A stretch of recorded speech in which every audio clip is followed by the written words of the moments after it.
कि एक interior minister एक मुल्क का उठ के कह रहा है कि हम हार गए हैं, हम मानते हैं कि माफिया को इस मुल्क का हम तोड़ नहीं सकते। पाकिस्तान को बचाने के लिए इमरान खान से जान छुड़ाना इस वक्त बहुत ज़्यादा ज़रूरी है कि इस नाकामी के बाद उस वजीर दाखिला को सबसे पहला काम ये करना चाहिए कि इस्तीफा दे और घर चला जाए।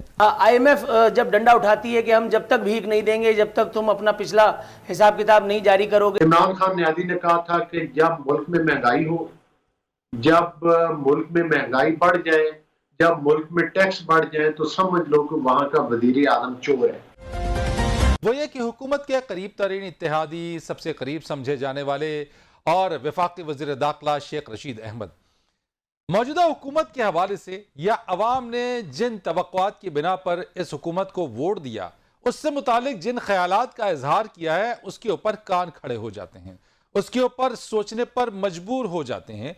और यकीनी तौर के ऊपर जब ये स्टेटमेंट वफाकी वजीर दाखिला की जानिब से आता है, एक ऐसा बयान, तो उसके ऊपर फिर सोचना जरूरी भी होता है। वो स्टेटमेंट है क्या, ये बयान है क्या? सबसे पहले आपको ये सुनवाते हैं, ये दिखाते हैं और उसके बाद अपनी गुफ्तगू को आगे बढ़ाएंगे। जो कौम ने इमरान खान को वोट दिए थे, जो कौम ने हमें वोट दिए थे, वो इसलिए दिए थे कि ये चीनी चोरों, आटा चोरों, घी चोरों, मनी लॉन्डरों, करप्ट लोगों से, महल बनाने वालों से, लंदन से, इनको कानून के तहत, कानून के कटहरे में खड़ा करें। मैं आपसे इत्तफाक करता हूं, इसमें हम नाकाम रहे। अच्छा, मैं आपको जो बताना चाहता था वो ये है कि शेख रशीद ने आज उठ के कहा है, इट्स रिमार्केबल कि एक इंटीरियर मिनिस्टर एक मुल्क का उठ के कह रहा है कि हम हार गए हैं, हम मानते हैं कि माफिया को इस मुल्क का हम तोड़ नहीं सकते। Too strong for the straight to break the mafia. इसका मतलब यह है कि भाई जो लोग आपको मदद करना चाहिए था माफिया को तोड़ने के लिए, वो खुद माफिया में आ गए। मकसद तो यही है, और कुछ इसका रीडिंग और अंडरस्टैंडिंग हो नहीं सकता है। तो अगर ये एक इंटीरियर मिनिस्टर उठ के कहता है पब्लिकली, तो इमरान याकूब साहब मुझे बताएं अब क्या रह गया है? हिलाली साहब, मेरे पास तो इसका सिर्फ एक लाइन का जवाब है कि इस नाकामी के बाद उस वजीर दाखिला को सबसे पहला काम ये करना चाहिए कि इस्तीफा दे और घर चला जाए। वो तो पहले कह रहे मेरे कैंप उखड़ने का टाइम हो गया। वैसे मैंने इस पे बात करनी थी, थोड़ा सा टाइम है कि अगर ये वाकई इतनी नाकामी है तो वो भी इस्तीफा दें और घर चले। मैं वही कह रही हूँ, उन्होंने तो खुद अपनी प्रेस कॉन्फ्रेंस में कहा कि मेरे कैंप उखड़ने का टाइम हो गया। खान साहब मजीद आगे चल करके हंसाते हैं, कहते हैं कि गरीब की मदद करने वाला निजाम चाहते हैं। गोया 350 साल से ये गरीब की इन्वर्टेड कॉमाज में मदद ही तो कर रहे हैं। आटा, चीनी, घी, तेल, बिजली, गैस गरीब की पहुंच से दूर करके गरीब की मदद फरमाई जा रही है अपने तौर पर। ऑक्सफोर्ड यूनिवर्सिटी में क्या झक मार रहे हैं ये लोग आजकल, मेरी समझ में नहीं आ रहा। ऑक्सफोर्ड ने 2 ग्रेजुएट्स जो निकाले हैं, एक तो हज़रत इमरान खान और दूसरे हज़रत बिलावल। एक कहते हैं कि पानी आता है, बारिश आता है तो पानी आता है। खान साहब जितना कुछ कह चुके हैं अब तक, अगर उनका बयान करने पे आ जाऊं तो जर्मनी, जापान एक दिखाई देंगे।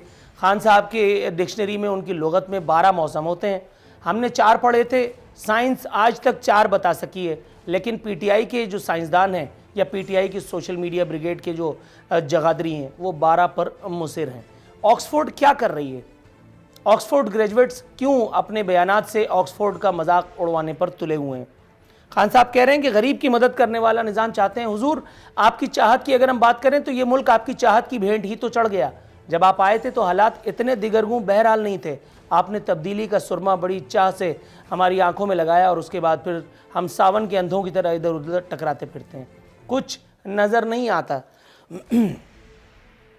दूसरी जानिब उनके ममदू, यानी मेरे वज़ीर आज़म के Mamadou Fawad the great Chaudhary साहब, जो अपनी पार्टियां बदलने की आदत की वजह से इंतहाई मशहूर हैं, जो इंतहाई बेसुरे, इंतहाई अलटप और फातिरुल अक्ल किस्म के बयानात देने के लिए जाने जाते हैं। उन्होंने फरमाया कि नून लीग वाले बूट पॉलिश को तैयार। अपोजिशन का कहना है कि बूट आप छोड़ें तो फिर किसी का नंबर लगे। अच्छा, यहाँ हमेशा सियासत में हर आदमी ची गुवेरा बनने के लिए तैयार रहता है। फवाद चौधरी साहब से ये पूछिए कि नून लीग वाले अगर बूट पॉलिश के लिए तैयार हैं तो आप क्या कर रहे हैं? फवाद चौधरी साहब से ये पूछिए कि नून लीग वाले क्यों आपके नाम ले ले करके अता तारा साहब बबांगे दोहल ये बताते चले जा रहे हैं कि आप नून लीग में एंट्री की भरपूर कोशिश कर रहे हैं। जाहिर है पीटीआई से आपने पांव फेर लिया, वजारत भरपूर तौर पे एंजॉय की, एक नहीं दो मरतबा। पाकिस्तान पीपल्स पार्टी में घूम करके आप आ चुके, अब जेयूआई रह गई है या एमक्यूएम के दिन पूरे हो चुके, जेयूआई आपको लेगी नहीं, अब रही सही कसर नून लीग में शमूलियत से ही पूरी हो सकती है। लेकिन नून लीग फवाद चौधरी जैसा बड़ा ख़तरा उठाएगी, ये बात एक सवालिया निशान है। इमरान खान साहब कह रहे हैं कि मैं करप्शन फ्री माशरे के लिए कोशा हूँ। सर, ये कौन से सैयारे पे, कौन से मुल्क के लिए वो ये मेहनत मुशक्क़त कर रहे हैं जिसका समर भी किसी को नहीं मिल रहा, माँ सिवाय खुद इमरान खान के, कि उनको सलामी के चबूतरे पे खड़ा किया हुआ है और वो मज़े कर रहे हैं। फरकीन साहब, सियासी क़यादत का काम होता है आवाम की खिदमत करना, आवाम को रिलीफ देना, और इस दफ़ा तो इमरान खान ने जो हरकत की है, मतलब गैस छीन लिया है। पूरा 22 करोड़ आवाम इस वक्त 3 वक्त तो दूर की बात है, एक वक्त का अपना नाश्ता भी नहीं बना सकती। बच्चे सुबह भूखे पेट स्कूल जा रहे हैं, लोग अपने काम पे भूखे पेट जा रहे हैं। तो ये तो मैंने तो अपनी ज़िंदगी में पाकिस्तान में नहीं देखा। कभी कभार हो जाता था, कोई इमरजेंसी हो जाती थी 1 दिन 2 दिन के लिए, मगर ये तो मुसलसल 2 महीने से हम देख रहे हैं पूरे मुल्क में इस वक्त कहीं भी गैस मौसूल नहीं हो रहा।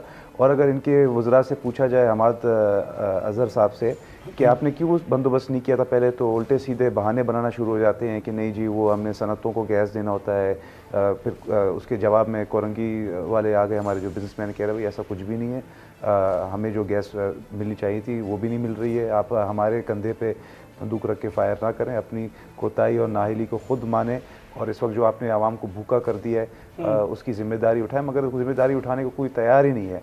इमरान खान साहब जो हैं वो मास्टर सिर्फ आवाम को गुमराह करने, ट्रक की बत्ती के पीछे लगाने के लिए, और उनकी मिसाल उसी टैक्सी ड्राइवर की तरह है जो किसी मुसाफिर को एयरपोर्ट से उठाए और गलत रास्तों से अपना भाड़ा बनाते बनाते गलियों से फिरा रहा है, कह रहा है कि नहीं मैं ले जा रहा हूँ, एंड में मुसाफिर को ऐसे किसी चौराहे पे जाके धकेल देगा, लूट के पैसे उसके लेके, कि फिर वो मुसाफिर बेचारा अपने पैसे भी खो देगा और फिर अपने मंजिल पे पहुंचने से भी महरूम हो जाएगा।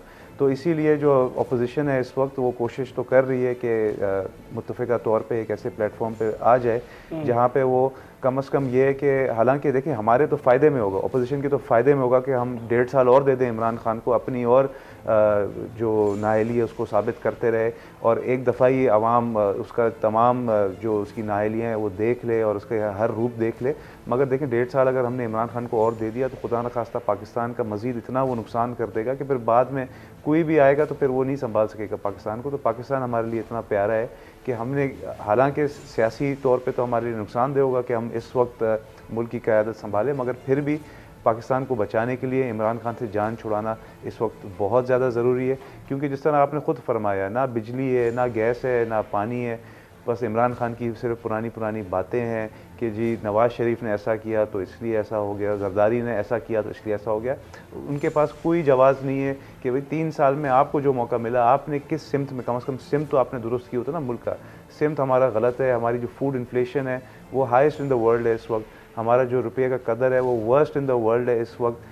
कोई भी फॉरेन इन्वेस्टर इस वक्त पाकिस्तान में पैसे लगाने को तैयार नहीं। देखिए डॉलर बढ़ता या कम होता है उससे एक आम आदमी को कुछ। मोहतरम वज़ीर आज़म साहब फरमा रहे हैं कि करप्शन फ्री माशरे के लिए हम कोशा हैं। सर, इस बयान में रिजेम्बलेंस आ रही है माज़अल्लाह, लेकिन इमरान खान साहब के बयान का अगर हम जायजा लें तो जिस मुआशरे में लूट मार ट्रेंड बन चुकी है, फैशन बन चुकी है, आमिर कियानी कुछ कर दे, नदीम बाबर कुछ कर दे, जहांगीर तरीन कुछ कर दे, IMF जब डंडा उठाती है कि हम जब तक भीख नहीं देंगे, जब तक तुम अपना पिछला हिसाब किताब नहीं जारी करोगे, तब जा करके ऑडिटर जनरल ऑफ पाकिस्तान की वो रिपोर्ट चाया होती है जिसमें वो कोरोना रिलीफ पैकेज में वो जो अरबों रुपए की 40 अरब रुपए की जो मुबैना खुर्द है जी, तो मतलब उसके बाद खान साहब का ये लतीफ़ा कि करप्शन फ्री मुआशरे, ये हुकूमत जो है ये वोट चुरा कर आई है, ये हुकूमत एक साजिश के जरिए आई है, ये हुकूमत जो है मतलब RTS सिस्टम बंद करके आई है, अगला इलेक्शन चुराने की ये हुकूमत तैयारी कर रही है, वो EVM मशीनों के जरिए, जिसको भी पूरी दुनिया ने रिजेक्ट कर दिया है।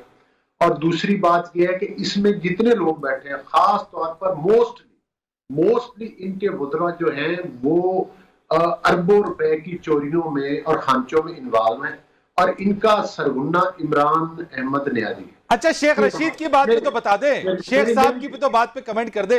मैं इस चीज के ऊपर आता हूं, आपसे इस पे आगे चल के बात करूंगा। मैं शेख रशीद साहब के स्टेटमेंट के ऊपर भी जानना चाह रहा हूं, आपका पॉइंट ऑफ व्यू लेना चाह रहा हूं। मैं आपको जवाब आपके सवाल का नहीं, शेख रशीद के बयान का दे रहा हूं, मैं उसी तरफ आ रहा हूं, यही उसके सवाल का जवाब है।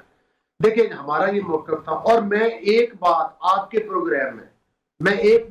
प्रोग्राम में तस्लीम करता हूं कि मैं एक मौक़िफ़ से इमरान खान से एग्री भी हूं।